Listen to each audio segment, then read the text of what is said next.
Komnas HAM menyampaikan laporan dan rekomendasi hasil pemantauan dan juga penyelidikan dari kasus pembunuhan Brigadir Nofriansah Yosua Huta Barat alias Brigadir J di rumah Irjen Verdi Sambo kepada kepolisian Kamis pagi. Sedikitnya ada 3 poin utama hasil pemantauan dan penyelidikan dari kasus pembunuhan Brigadir J. Salah satunya tidak adanya kekerasan pada Brigadir J.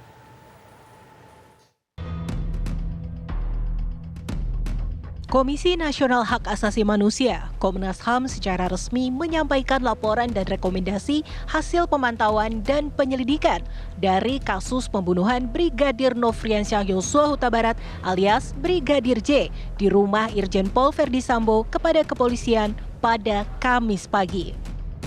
Komnas HAM menyampaikan paling tidak 3 poin utama hasil pemantauan dan penyelidikan dari kasus pembunuhan Brigadir J, yaitu adanya extrajudicial killing, tidak adanya kekerasan terhadap Brigadir J, dan adanya obstruction of justice yang dilakukan anggota Polri.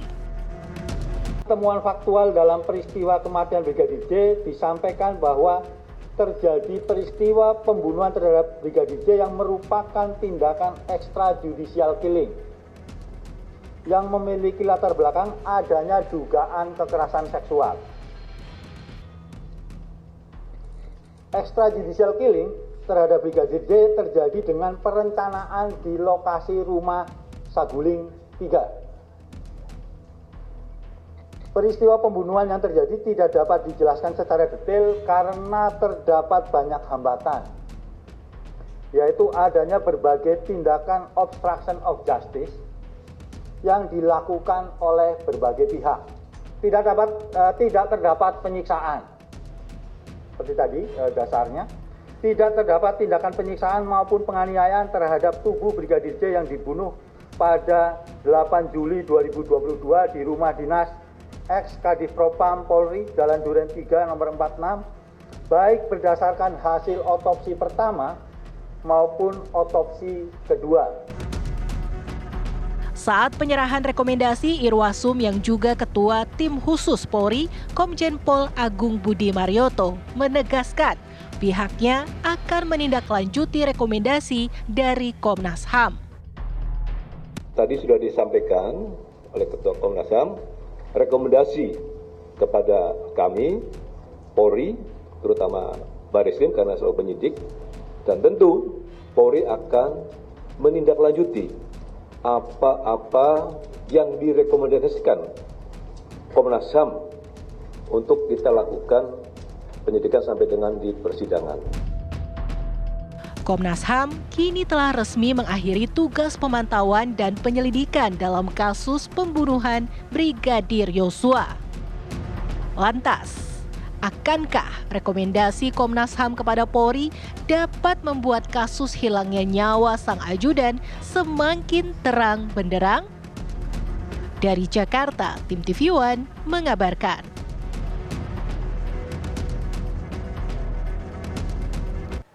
Lantas apa saja rekomendasi Komnas HAM kepada tim Sus Polri? Adakah perbedaan dengan rekomendasi yang diberikan Komnas HAM kepada Presiden dan DPR? Dan akankah rekomendasi ini semakin menambah terang benderang kasus pembunuhan Brigadir Yosua Huta Barat? Ya, saat ini pemirsa sudah bergabung bersama kami sejumlah narasumber. Ada kuasa hukum keluarga Brigadir J, Yonatan Baskoro. Kemudian ada anggota Komisi 3 dari Partai Nasdem dan itu ada Bang Taufik Basari. Kita sapa pemirsa narasumber kita. Selamat sore Bapak-Bapak. Selamat sore. Ya. Selamat sore Mbak. Pertama saya ke Mas Baskoro terlebih dahulu. Sudah mendengar ya tentunya apa hasil rekomendasi dari Komnas HAM. Bagaimana respon dari kuasa hukum soal hasil temuan dari Komnas HAM pada hari ini yang disampaikan? Soal rekomendasi itu kita sudah lihat ada beberapa garis besar ya. Yang pertama tadi sudah disampaikan ada extrajudicial killing, kemudian tidak adanya penganiayaan, kemudian ada dugaan pelecehan seksual begitu ya, dan ada obstruction of justice. Izinkan saya sedikit menggambarkan ya, dari yang pertama, ini extrajudicial killing, ini kan dari penyidik itu 340 pembunuhan berencana, tapi ada subsidiar 338. Nah ini kita harus hati-hati justru, karena ini kita lihat si tersangka ini salah satunya terus mencondongkan kepada motif pelecehan seksual agar bisa lebih ringan mungkin hukumannya. Patut diduga juga ini bisa jadi malah nanti kenanya 338 gitu. Jadi hukumannya lebih ringan.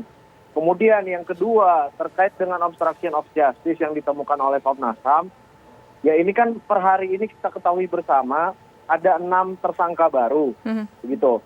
Nah ini perlu ditelusuri juga yang 90 orang lebih itu diperiksa itu bagaimana nasibnya dan apa saja pelanggaran-pelanggaran yang dilanggar, begitu. Kemudian yang ketiga itu tidak ada ditemukannya penganiayaan, begitu. Nah ini menurut kami terlalu cepat sekali Komnas HAM berkesimpulan tidak adanya penganiayaan. Apa yang membuat Komnas HAM bisa menyimpulkan seperti itu? Kemudian ini yang menurut kami sendiri bingung tentang dugaan pelecehan seksual yang jelas-jelas sudah SP3 dan sudah jelas tidak ada itu pelecehan seksual dan sudah terbantahkan. Nah ini kenapa masih didorong-dorong terus seperti ini? Entah mau peristiwanya di manapun itu kan sudah jelas ini dibantah oleh pihak Mabes juga sudah tidak ada. Dan ini juga rekomendasi Komnas HAM ini kan tidak pro justisia, hanya bentuknya rekomendasi, begitu Mbak. Kemudian Mas, soal yang Anda tadi sebutkan adalah tidak adanya penganiayaan. Tapi ditemukan dugaannya mengarah bahwa adanya kekerasan seksual yang dilakukan Brigadir J kepada PC. Pendapat Anda seperti apa?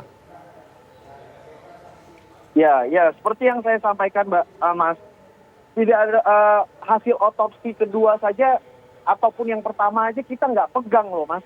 Sampai sekarang ini kita nggak tahu. Sedangkan yang kami pegang adalah perwakilan dari keluarga ya, ada tenaga kesehatan dan dokter waktu itu yang mencatat semua interaksi otopsi pada saat melakukan otopsi kedua dan di situ ditemukan luka-luka begitu. Dan dokter forensik pun juga tidak menjelaskan ada penganiayaan atau tidak begitu. Tetapi kenapa Mas bisa disimpulkan ini tidak ada penganiayaan begitu loh Mas. Jadi kemudian soal pelecehan seksual kan kita sudah tahu ini tidak ada. Ini kenapa masih terus berbohong-bohong seperti ini?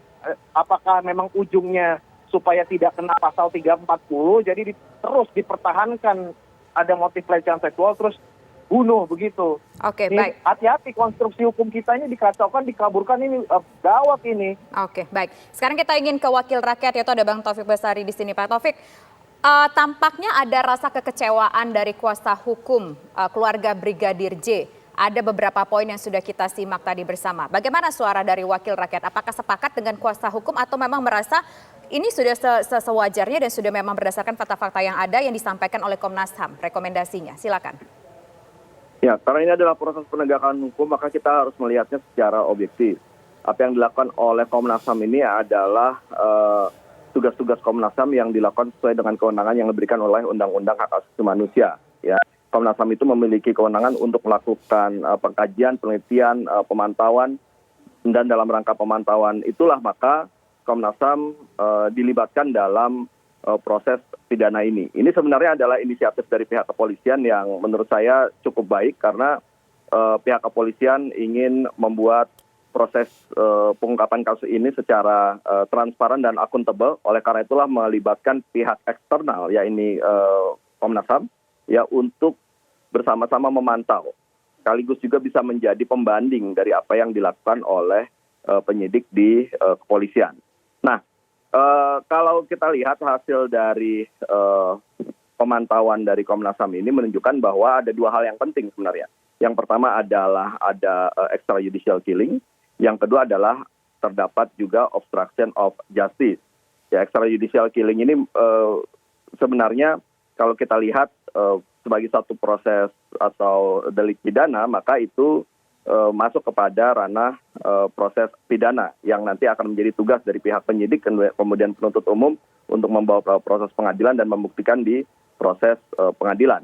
Nah, sementara untuk obstruction of justice ini merupakan suatu hal yang juga harus dibongkar. Ya, ada pidananya, ada juga pelanggaran kode etiknya.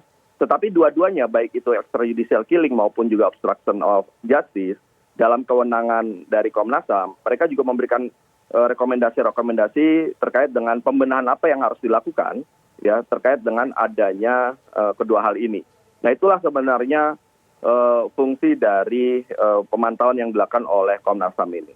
Sekaligus juga sebenarnya Komnas HAM juga menyatakan bahwa karena ini adalah delik pidana biasa yaitu pembunuhan, maka tidak termasuk dalam yurisdiksi dari pengadilan HAM, sehingga Komnas HAM tidak bisa melanjutkan dalam bentuk penyelidikan oleh Komnas HAM, karena penyelidikan yang dilakukan oleh Komnas HAM itu hanya apabila suatu peristiwa yang termasuk ke dalam pelanggaran HAM berat menurut Undang-Undang Nomor 26 2000, yaitu ada unsur meluas atau sistematik.